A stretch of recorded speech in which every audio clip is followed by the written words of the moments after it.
Good morning everyone, কেমন আছো সকলে? আশা করছি সকলে তোমরা ভীষণই ভালো আছো। আমরাও কিন্তু বেশ ভালোই আছি। এখন ঘড়িতে প্রায় বাজে সকাল 8টা, আর এখন থেকে তোমাদের সবাইকে সাথে নিয়ে আজকে ব্লগটা শুরু করলাম। আশা করছি তোমাদের আজকের এই ব্লগটা দেখতে ভীষণই ভালো লাগবে। তো সকালের যা কাজ থাকে আমার সমস্ত কিছু করে কিন্তু স্নান করে চলে আসলাম মন্দিরে। এদিকে তো প্রথমে আমি পুজোটা দিয়ে নিচ্ছি, ওইদিকে মা ঘরের পুজোটা দিয়ে দিচ্ছিল। তো ভাবলাম আজকে আমি মন্দিরে পুজোটা দিয়ে নিই। কয়েকদিন থেকে মন্দিরে পূজাও দেওয়া হচ্ছিল না, সেই কারণে আজকে একটু তাড়াতাড়ি উঠেছি। উঠে কাজ বাজ সেরে তাড়াতাড়ি করে চলে এসেছিলাম মন্দিরে, আর এসে পুজোটাও দিয়ে নিলাম। আর এইদিকে না কয়েকদিন থেকে কি হচ্ছে, ঠান্ডার দিন পড়ার পর থেকে আমি যখন উঠি আর কি, সেই সময় থেকে আরও অনেকটাই সময় পেরিয়ে যাওয়ার পর আমার ঘুমটা ভাঙছে। এই করে করে না বলতে পারো আমার সকালের কাজ করতে অনেকটাই দেরি হয়ে যায়। ওইদিকে আবার বর্মশাও খেয়ে দিয়ে যাবে দোকানে, তাড়াতাড়ি করে রান্নাবান্নাও সারতে হয়।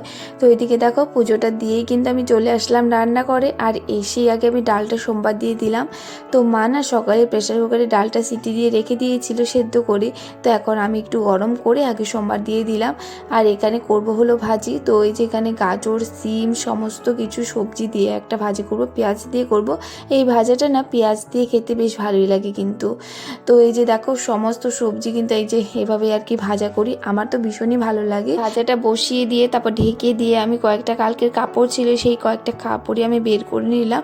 আমার ছিল না, মাম্মামার আর বর্মশাইয়েরই ছিল। আর এখন ঠান্ডার দিন না, কাপড় আজকে ধুয়ে দিলে আজকে আর শুকায় না, সে কালকে আবার রোদ দেওয়ার পর তারপর শুকায়। কিন্তু এই কয়েকদিন থেকেই এমনটা হচ্ছে। আর আমি বিয়ে বাড়ি থেকে আসার পর আমার অনেক কয়েকটা কাপড় ছিল, তো সেই সমস্ত কাপড় ধুয়ে দিতে হয়েছে 2-3 দিন ভরা। এই যে দেখো রোদ্রুতে দিয়ে দিয়ে তারপর শুকিয়ে তারপর রেখেছি। যাই হোক, কাপড়গুলো মেরে কিন্তু চলে এসেছিলাম রান্নাঘরে। ওইদিকে ভাজাটাও প্রায় হয়ে গেছে। তো এইদিকে ভাবলাম বাবার জন্য ওটস বসিয়ে দিই। তো সকালে বেশ বাবা কিন্তু রোজ দিনই ওটসই খায়। তো এইদিকে এই যে ওটসটা একটু জল দিয়ে আর লবণ দিয়ে আর কি ওটসটা দিয়ে দিলাম। আর এই ওটসটা হতে একটু সময় লাগে বলে তো ভাবলাম ভাজাটাকে উঠিয়ে নিয়ে তারপর বরকে ভাত দিয়ে দেবো। আর একটু বাড়িয়ে দিলে কি হয়, ওটস আবার গলে যায়, সেই কারণে একটু কমিয়েই দিয়ে রেখেছিলাম। তো এইদিকে ভাজাটা নামিয়ে আমি বরকেও ভাত দিয়ে দিয়েছি। আর এইদিকে আমি ভালো করে এখন গ্যাসটা মুছে নিচ্ছি। গ্যাসটা একটু মুছে না নিলে কি হয়, ভালো দেখা যায় না, তেলগুলো অনেক ছিটে যায়। তো সেই কারণে আমি একটু রান্নাবান্নার পর কিন্তু গ্যাসটা একটু জল দিয়ে মুছে রাখি।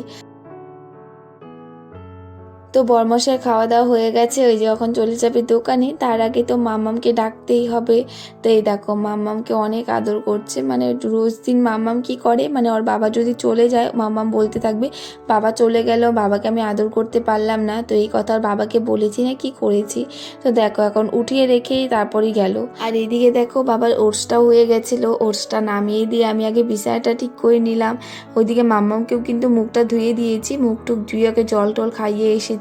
আর এখন বিছানাটা ঠিক করে তারপর ওকে ভাতটা খাইয়ে দিব, একটু পরেই খাইয়ে দিব। জলটা খাওয়ার পর সঙ্গে সঙ্গে না ওকে খাওয়াই না, একটু পরে খাওয়াই। আর টলিটা তো এখন ফাঁকা থাকে, তো সেই কারণে আমি কিন্তু অনেক কয়েকটি ঠান্ডার কাপড় যেই সব আর কি এখন আর দরকার হয় না, তো সেই সমস্ত কাপড় আমি ভরে ভরে টলিতে রেখে দিই। আর এখন আর তেমনভাবে ঠান্ডাও পড়ে না। বরের একটা জ্যাকেট আছে যেটা 2 বছর থেকে পরছেই না, আরও কয়েকটা সোয়েটার আছে সেই সবই আর কি পরে। তো জ্যাকেটটা খুব ঠান্ডা যখন লাগে তখনই পরে, কিন্তু এবছর বের করে রেখে দিয়েছিলাম কিন্তু ও পরেইনি। তো ওইদিকে কাপড়গুলো গুছিয়ে বাইরে এসে দেখি মাম্মামকে ডাকছে, ওকে খাইয়ে দেবো, ও রয়েছে আর ঠাম্মির কাছে গল্প করছে। তো এইদিকে ভাবলাম তোমাদের কাছে একটু ফুল গাছগুলো শেয়ার করি, যেসব আমি এই গাছগুলো লাগিয়েছিলাম। অনেক কয়েকদিন পর দেখেছি না, বেশ দেখি গাছগুলো বড়ই হয়ে গেছে। আর ভোলা গেন্দা ফুলটা না নষ্ট হয়ে গেছে গাছটা, এখন আর সেভাবে আর ফুল ফুটছেও না। আর এইদিকে দেখো এই গাছে কিন্তু একটা সর্ষে গাছও হয়েছে, সর্ষে ধরেওছে। আর এই দেখো এই এক ভোলা গেন্দা ফুল যেটা ছোট ছোট হয়ে গেছে, যখন এনেছিলাম অনেকটাই বড় হচ্ছিল সাইজে। এখন যেই ফুলগুলো ফুটছে না একদমই ছোট ছোট সাইজে, একদমই বড় হচ্ছে না। যাই হোক, এইদিকে আমি গাছগুলো দেখেই চলে আসলাম যে ঘরে এসে মাম্মামকে খাইয়ে দিয়ে তারপর আমিও নিজে বসে খেয়ে নিলাম, অনেক জোরে খিদে পেয়ে গেছিলো। তো ভাতটা খেয়ে বাইরে এসেছি, এসেই দেখি মামাম দেখো আর ঠাম্মির কোলে বসে রয়েছে। বসে না কি করবে ও নিজেও জানে না। ওর আজকে শরীরটা তেমন একটা ভালো লাগছে না, সেই কারণে দেখো ঠাম্মির কোলে গিয়ে এভাবে বসে রয়েছে। মানে দেখলেও হাসি পায় আমার। তো এইদিকে কখনো কখনো এই কাণ্ডগুলো বেশ করতেই থাকে। তো এইদিকে কখনো যখন ওর ঠাম্মি ডাকে যায় কোলে আয়, কিন্তু ও আসে না। আর আজকে দেখো কোলে কিভাবে বসে রয়েছে, আমরা সেটাই দেখে হাসাহাসি করছিলাম। আর ওইদিকে মা ওই যে উলকপির ঘন্ট করবো সেই উলকপিটা একটু ঘষে দিচ্ছিল। তো ওইদিকে মাকে বললাম তুমি ওকে একটু নেও, আমি এইদিকে মশলাটা করে নিই। মানে রান্নাটাও বসিয়ে দিয়েছি আমি, মানে আধা রান্না বলতে পারো প্রায় হয়ে গেছে, কারণ আজকে না পিসি আসবে। আর রান্না বান্না যদি একটু তাড়াতাড়ি হয়ে যায় বেশ ভালোই হয়, নয়তো কেউ আসলে দেখবি আর তখন আর রান্না করতে ইচ্ছে করে না, মনে হয় তখনই সেখানে আর কি বসে তাদের সাথেই গল্প করি এইসব আর কি। সেই কারণে ভাবলাম যে আসার আগে আগে একটু তাড়াতাড়ি করে রান্নাটাই সেরে নিই। তো এইদিকে মাছগুলো দেখো ভাজা হয়ে গেছিলো, এখন নামিয়ে তরকারিটা বসিয়ে দেবো। আর ওইদিকে মাম্মামোর আজকে শরীরটা ভালো না বলে একটু পরপরই আমার কাছে আসছিল। মানে যেদিন ওর শরীর ভালো না লাগবে না একদমই বোঝা যায় ওকে দেখেই, কারণ একদমই কিছু করবে না। মানে সকালে ভাতটা খাওয়ার পরে ও খেলতে একদম ব্যস্ত হয়ে যায়, কিন্তু আজকে তেমনভাবে খেলছে না, না টিভি দেখছে না কিছু। তো ওইদিকে তাড়াতাড়ি করে তার জন্য আমি রান্নাবান্নাটা সারলাম। মাছের ঝোলটা করছি হলো কোয়াশ আর আলু দিয়ে, তো মশলা দিয়ে ভালো করে কষিয়ে তারপর দেখো জলটা দিয়ে দিয়েছি।